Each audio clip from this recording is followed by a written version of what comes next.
got a lot of energy to do amazing things. And you know when someone's present with you in your life because they're paying attention to you. And you know when they're not present with you because they're not paying attention to you. So the act of getting more present means you're putting a lot of energy in the present moment, and you're taking your power back from all these things and people in your life. So we teach people this.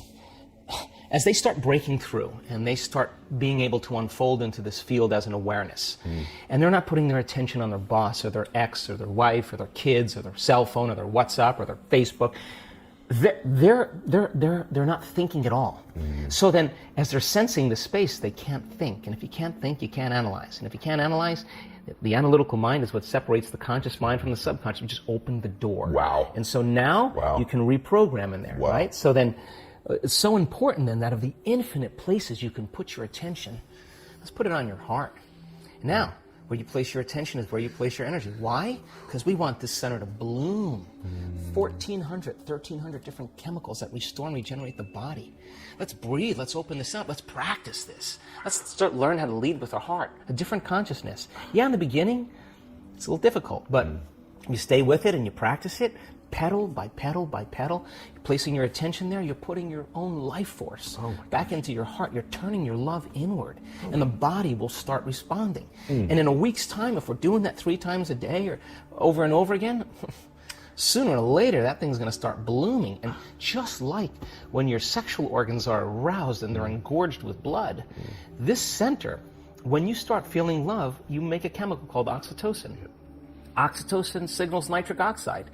Nitric oxide signals a chemical called derived endothelial relaxing factor. You know what that is? It causes the arteries in your heart to literally open up. So your heart is going to be filled with blood and oxygen and nutrients. It's physiological. It's going to feel full. You're going to have a heart-on. Stress hormones divide us, cause us to be selfish. This is what I've discovered, is that when people have that moment of connection, we see this on their brain scan. Their brain scan goes into such an aroused that scientists that look at it actually think the person's having something really wrong go on with them, because they think seizure, they think, what is this? But the arousal is not coming from fear. The arousal is not coming from pain. And the arousal is not coming from anger or aggression. That's what typically switches on the arousal system. This arousal is ecstasy. This arousal is bliss. This is the person actually dipping into the divine and touching it, and they feel it in every single atom in their body, all resonating in order. The side effect of that is some transcendental experience that produces a shift in the perception of the way they perceive reality. The spectrum of reality is broadened, and the feeling is not chemical. The feeling is kind of electric. It's kind of frequency, it's energy, and that person many times has a biological upgrade. There's the tumor on their throat, now it's gone. There's the Parkinson's disease, now it's gone. There's the eczema, now it's gone. There's the paralysis from the surgery, now the person's walking.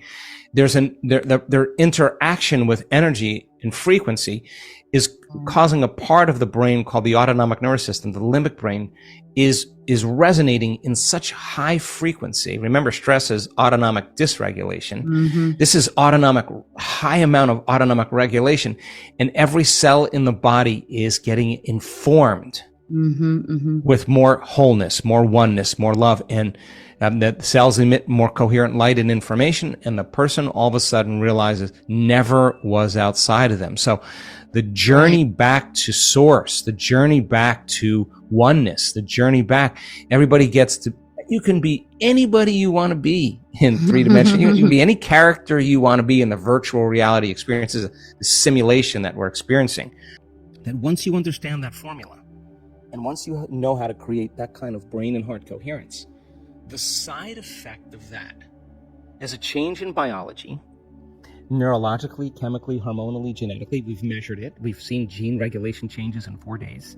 More brain coherence, more heart coherence. Your brain's working better. You're trusting your heart. It's open. There's different chemicals that are released. Oxytocin suppresses survival centers, resets the baseline of a person's trauma or shock. Your immune system goes up.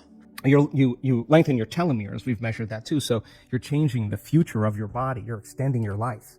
Of people that not only healed their body, but created pretty profoundly magical things in their life. The insight never changes anything. You could have the insight that you're addicted to fear, you're addicted to competition, you're addicted to struggle.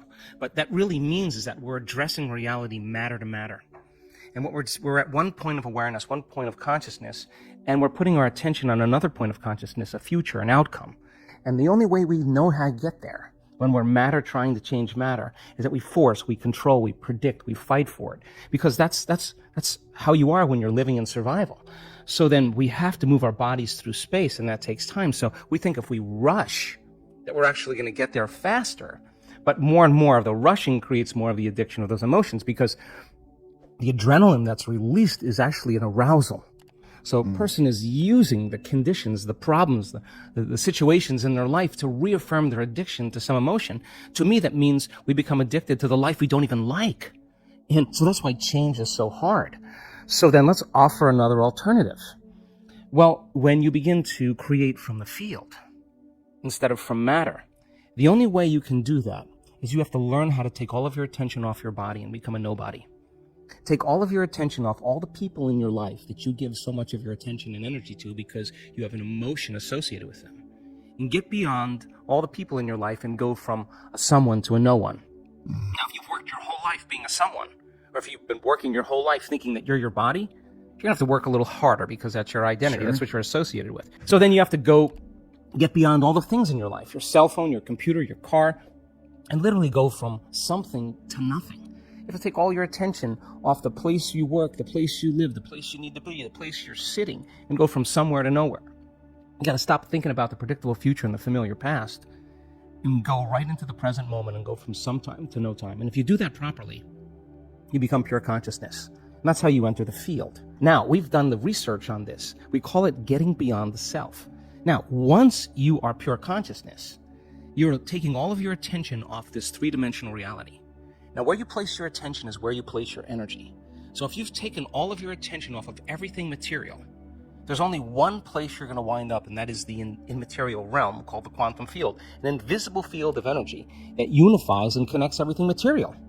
So now when you're creating from the field and you combine a clear intention with an elevated emotion, and you're connected and you feel connected, the suggestion of an alternative way to create is that when there's a vibrational match between your energy in some future reality, you actually no longer have to go anywhere to get it.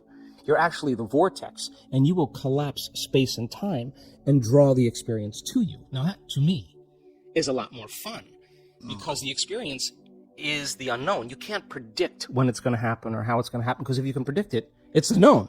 So then you have to lay down the very thing you use your whole life to get what you want for something greater to occur. Now that goes against generations untold of conditioning and a lifetime of habituation, believing that we're trapped in this material world. And yet I can say to you without a doubt